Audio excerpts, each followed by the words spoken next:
wabarakatuh.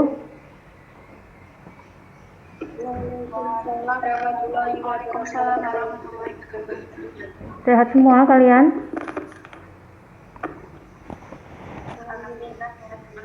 Oke. Tadi sudah dibaca ya WA-nya di grup.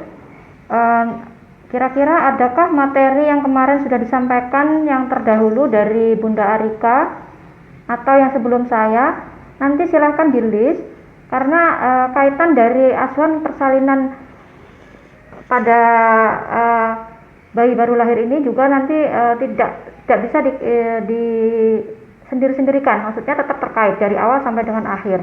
Jadi nanti prosesnya ASKEP itu saling berkaitan, tidak hanya sepotong-sepotong ya. Kemudian nanti saya akan menayangkan beberapa contoh video yang besok sampai selanjutnya nanti untuk kalian jadikan panduan atau contoh untuk materi selanjutnya sesuai dengan RPS yang sudah ada. Bisa dipahami ya? Jadi nanti silahkan, waktunya terbatas, saya tidak akan menjelaskan satu persatu. Kalau saya tanya silahkan, nanti ada yang kurang jelas silahkan langsung tunjuk tangan saja. Jadi nanti interaktif kalian sangat diharapkan. Silakan video juga dinyalakan, jadi nanti saya tahu benar-benar orangnya ada, orangnya aktif atau hanya sambil lalu ya. Saya ingin kalian benar-benar memahami karena core dari asuhan kebidanan ini adanya di kehamilan, persalinan, nifas, dan bayi baru lahir. Bisa dipahami ya?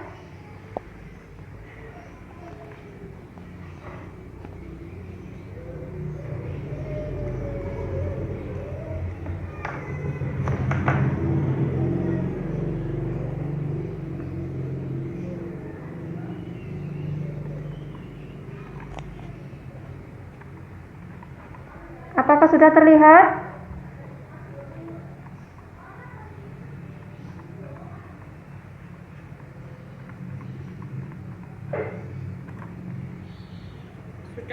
Sudah ya.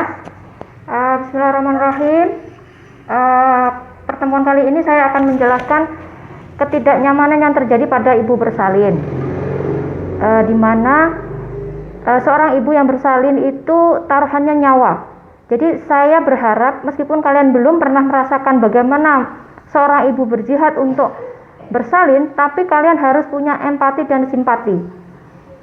Saya juga dulu pernah merasakan bagaimana kalau tenaga kesehatannya itu tidak care dengan ibu bersalinnya, itu akan menimbulkan rasa yang kurang nyaman ya. Jadi nanti saya jelaskan di slide selanjutnya. Silakan nanti kalau ada yang kurang jelas langsung aja dipotong langsung, Bu saya kurang jelas ini, langsung dijelaskan kembali, silakan ya. Saya lanjutkan dengan tujuan pembelajaran kali ini. Tujuan pembelajaran di sesi ini, mahasiswa diharapkan untuk bisa menyebutkan apa itu persalinan, kemudian pengertian adaptasi, perubahan fisiologi pada persalinan, kemudian perubahan fisiologi pada persalinan, dan juga ketidaknyamanan pada persalinan. Di 5 poin ini kalian harus benar-benar paham apa sih yang akan dialami seorang ibu yang bersalin, kebutuhannya apa yang tidak enak atau apa yang dirasakan ketika akan melakukan persalinan. Jadi sebagai bidan jangan sampai tidak mau tahu, jangan sampai cuek. Kalau namanya sudah pembukaan 3 atau sudah pembukaan 4, otomatis dia kan sudah masuk fase aktif ya. Kemudian ini, berdasarkan evidence based practice, ada 2 poin yang harus kita pegang. Jangan sampai kalian nanti lupa.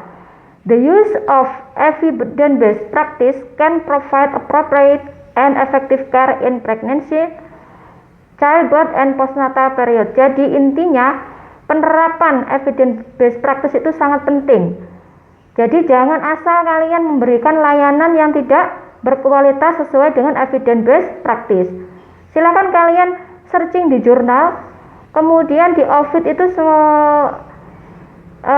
banyak literatur di situ yang menjelaskan apa sih yang harus diberikan layanan pada saat ibu hamil, bersalin, dan nifas. Kemudian yang kedua adalah peningkatan pengetahuan dan kepercayaan itu diimplementasikan dalam memberikan layanan yang berbasis bukti. Jadi kita tidak boleh lagi asal-asalan memberikan layanan tanpa evidence based practice. Tidak ada dasarnya. Kita tidak boleh lagi ya. Level of knowledge and confidence in the ability likely related to implementation of evidence based care.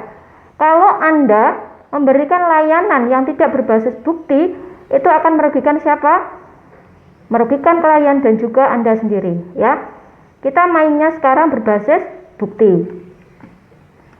Kemudian yang kedua, praktisi membutuhkan pengetahuan yang relevan, pengetahuan keterampilan untuk menerapkan evidence based practice dalam memberikan layanan dan perawatan klien. Kalau namanya kita tidak mempunyai dasar bukti secara ilmiah, hanya berdasarkan riwayat atau sejarah atau turun-temurun, itu bukan lagi dikatakan sesuai dengan evidence based practice. Jadi jangan sampai nanti kalian ketika membuat makalah, ketika kalian membuat asuhan itu tidak berdasarkan evidence based practice. Terus selanjutnya adalah this particularly important for nurse and midwife, one of the large group of healthcare. Kalian sebagai kelompok pemberi layanan kesehatan jangan sampai tidak ability, tidak care, tidak solid, dan hanya sepotong-sepotong. Kalau yang diberikan layanan itu tingkat pengetahuannya di bawah kalian, ya jangan kalian meremehkan. Alah, ini hanya pendidikannya di bawah saya, bukan dari sarjana. Tidak boleh. Kalian harus benar-benar menghargai. Penting karena apa? Karena seluruh layanan yang kalian berikan nanti endingnya untuk apa? Kualitas. Endingnya yang untuk ke depan apa? Menurunkan angka kematian ibu dan bayi. Lanjut ya. Ini kayaknya sudah dijelaskan dari pertemuan kemarin, kayaknya pengertian persalinan di buku Ilmu Kebidanan Sarwono, kemudian di MOR 2001, intinya adalah serangkaian kegiatan pengeluaran bayi atau janin yang available dari usia kehamilan 37 sampai 42 minggu secara spontan, presentasi belakang kepala, kemudian disertai dengan plasenta. Kemudian apalagi? Melalui jalan lahir. Apakah itu nanti secara buatan atau secara alamiah? Nah, ini ya. Ini tadi yang saya jelaskan dari awal. Jadi intinya proses persalinan itu adalah hal yang alami. Kalau memang dari awal ibunya disiapkan untuk alami. Jangan sampai nanti kalian punya angan-angan, sudah nanti saya mau SC aja. SC itu kalau bisa ada indikasi antara ibu sama bayi. Jika tidak, tolong usahakan dengan secara normal. Kemudian ini bentuk persalinan ya, ada 3, spontan, buatan, dan anjuran. Ini yang saya katakan tadi bahwa persalinan normal itu lebih dianjurkan spontan ya. Karena apa? Karena efek size nanti ketika nanti kalian akan mendapati pasien dengan riwayat persalinan dengan buatan atau SC atau dengan misalkan vakum atau forceps, itu akan memperberat resiko nanti untuk kehamilan selanjutnya, persalinan selanjutnya. Jadi key pointnya apa? Semua persalinan kalau bisa dari awal kehamilan sampai dengan akhir kehamilan menuju proses persalinan harus diusahakan secara spontan atau normal. Jikalau harus dengan bantuan persalinan dari luar, maksudnya dengan tindakan forceps ataupun dengan vakum, itu harus ada indikasi. Misalkan indikasi ibunya kelelahan atau indikasi dengan fetal distress. Dan yang terakhir ini adalah untuk persalinan karena dianjurkan ya. Jadi intinya kalau misalkan ada indikasi ibu atau indikasi janin, misalkan riwayat kehamilan yang lalu, high ability atau high responsibility-nya ibunya yang mempunyai riwayat darah tinggi dan seterusnya, itu juga akan memberikan indikasi harus dilakukan persalinan secara buatan. Nah, ini ada 4 kala yang ini lagi ya, yang tidak asing lagi untuk kalian. Kala 1, 2, 3, dan 4. Kira-kira ada yang ingin ditanyakan dari sini? Ada? Belum? Saya lanjutkan ya. Kala 1 dimulai dari pembukaan serviks sampai dengan lengkap. Kala 2 pengeluaran bayi. Kala 3 kala uri, dan kala 4 adalah 1 jam setelah persalinan atau observasi. Kalau namanya sudah observasi, jangan sampai kalian terlena untuk tidak mengobservasi keadaan ibu dan janin, yang mana kondisi ini sangat kritis. Biasanya terjadi kalau perdarahan, kemudian adanya retensio rate ya. Biasanya kalau misalkan ada sisa plasenta yang belum dikeluarkan bersih, itu juga akan menimbulkan perdarahan. Jadi jangan sampai nanti kalau observasi kalian main-main, kalian sambil ketika ada perdarahan kalian baru panik. Itu tidak boleh ya. Nah, lanjutannya adalah adaptasi. Merupakan proses penyesuaian atau perubahan makhluk hidup dan fungsinya sesuai dengan organ tubuhnya. Di sini perubahan yang terjadi pada saat sebelum dan selama persalinan itu sangat terkait antara psikis dan jiwa. Seorang ibu hamil, seorang ibu yang akan bersalin, kalau dia stres, kalau dia tidak bisa beradaptasi secara maksimal, dia sendiri yang akan merasakan sakitnya, nyerinya pada saat mengalami his atau kontraksi. Bisa difahami?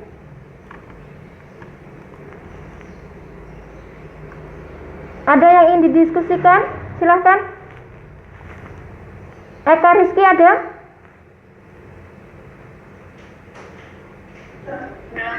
Ya. Ada yang ingin ditanyakan? Belum? Saya lanjutkan ya. Kemudian perubahan fisiologi kala 1. Ada beberapa item di sini terkait dengan metabolisme, tanda-tanda vital. Biasanya ada peningkatan tensi, kemudian nadi, kemudian curah jantung juga akan meningkat, perubahan uterus untuk mempersiapkan kala pengeluaran, kemudian ginjal, gastrointestinal, dan hematologi. Jadi intinya pada saat kala 1 semua proses metabolisme dan yang terkait dengan proses persalinan akan dimulai. Jadi kalian harus benar-benar lembar observasi dan partograf jangan sampai terlewatkan. Lanjut, kemudian psikologis pada kala 1 dipengaruhi oleh kalau ibunya mempunyai riwayat persalinan yang lalu, misalnya dia SC ya, SC, otomatis dia juga akan berpikiran jangan-jangan yang kedua ini juga SC. Makanya kalau bisa semua kehamilan persalinan itu diniatkan untuk lahir normal. Karena apa? Seorang ibu yang mengalami persalinan tanpa spontan ya, tidak spontan, itu juga akan meninggalkan bekas ya, bekas luka, maksudnya bekas jahitan di dinding rahimnya. Otomatis kalau dia anak kedua dan selanjutnya juga akan mengalami hal yang sama. Oleh sebab itu saya akan berkali-kali bilang, pesan ke saudara semua, kalau bisa jangan pernah menganjurkan ibunya untuk SC. Karena apa? Resikonya 2-3 kali lipat kalau dia melahirkan secara normal atau spontan. Ibu yang melahirkan normal maksimal 6 jam dia sudah bisa jalan, dia sudah bisa mobilisasi dini, dia sudah enak, nyaman istirahat. Tapi ketika ibu ini mengalami seksio, persalinan dengan seksio 2-3 minggu saja belum tentu ibunya bisa istirahat dengan nyaman, kecuali ibunya sudah mempunyai mekanisme coping, support sistemnya bagus, dan dia sudah bisa menerima apa adanya. Dia insya Allah juga akan bisa lebih nyaman. Tapi kebanyakan bekas dari jahitan itu akan menimbulkan rasa nyeri ya. Memang perbedaannya antara persalinan normal dan persalinan buatan itu di kala 1. Kala 1 itu sangat rawan dan riskan. Kalau kesiapan emosinya tidak terbangun dengan baik, ibunya cepat stres, kemudian keluarga tidak mensupport, pasti ibunya juga akan mengalami kelelahan. Lingkungan sampai 3 cm, apa yang harus dilakukan? Ibunya butuh apa saja? Kalian harus ngapain? Jangan hanya dilihat secukupnya, diobservasi sesuai dengan jam-jamnya karena mungkin pasiennya banyak. Tidak, libatkan keluarga. Pada saat fase laten, pembukaan 0 sampai 3, ibu masih bisa diajak komunikasi untuk misalkan jalan-jalan, kemudian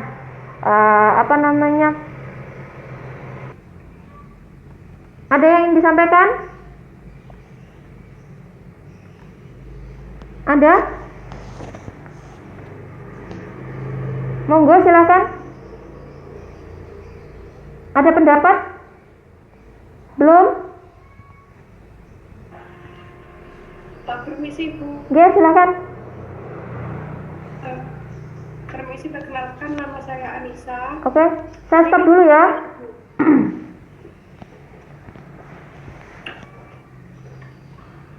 Ya, silakan Mbak Anissa. Saya izin bertanya, apabila ada seorang ibu itu ingin melakukan persalinan secara sesar, tetapi dalam kehamilannya itu baik-baik saja, tidak ada komplikasi yang membahayakan ibu maupun janin. Nah, itu bagaimana Bu? Kan kita sebagai bidan juga harus menghormati keputusan pendapatnya dari ibu itu loh Bu. Oke, bagus. Oke. Ada yang bisa berkomentar? Novita, Lintang, Anjeli, ada? Silakan ya. Permisi Bu. Oke, monggo. Izin untuk mengomentari, mungkin seperti yang disampaikan oleh Bu Rin tadi, kita kan punya ilmu, kita ini berilmu, jadi mungkin saran saya sebagai seorang bidan, kita mengedukasi ibu, kita menjelaskan jika nanti kalau misalkan normal itu ya bisa normal, kalau SD nanti itu bapaknya bisa untuk kehamilan atau persalinan berikutnya gitu. Permisi Bu, saya ingin izin menambahkan, mungkin saat memilih keputusan itu mungkin kan sebelum waktu persalinan agak lama, mungkin bulan ke-8. Nah itu bidan bisa memberikan suatu edukasi yang membuat ibu lebih percaya diri dan yakin bahwa dia mampu melakukan persalinan normal. Mungkin karena ibu merasa takut dan khawatir, rasa sakitnya tidak bisa menahan atau khawatir seperti apa. Jadi bidan pada saat ibu memilih keputusan tersebut, bidan bisa kayak memberi edukasi sehingga ibu percaya diri gitu loh Bu. Oke.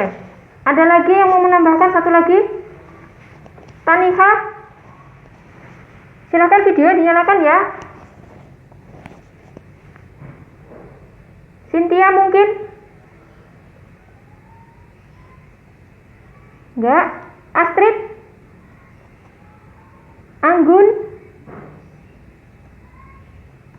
Ada? Monggo silakan yang mau berkomentar. Satu orang lagi. Permisi Bu, izin menambahkan. Oke, siap. Monggo Mbak Eka. Mungkin kita bisa memberitahu ibu bahwa setelah persalinan SC itu dampaknya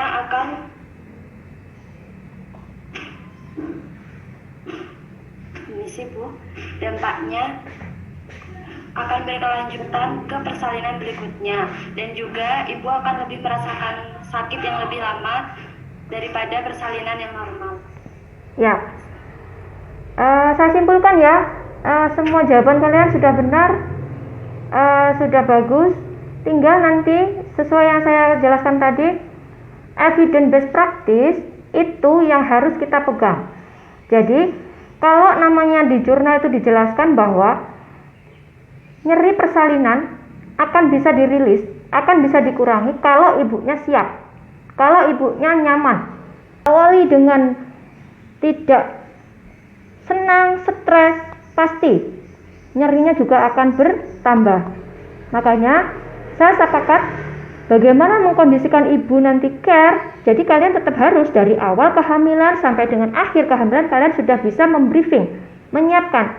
Itu di mana? Di kelas ibu hamil, kemudian dibuatkan grup ibu hamil, Kelas-kelas yang untuk private, misalkan yoga, massage, akupresur, libatkan keluarga. Karena sekarang tidak lagi untuk menganjurkan ibu memilih tanggal cantik misalkan. Tapi kenapa? Ya kita memang pinginnya persalinan itu normal. Memang benar-benar pengen merasakan nanti, oh saya ini memang sudah ini ya, kemarin karena riwayatnya persalinan yang pertama itu kurang nyaman, nyerinya berkepanjangan, diinduksi tidak berhasil, harusnya ini berhasil ternyata gagal. Boleh.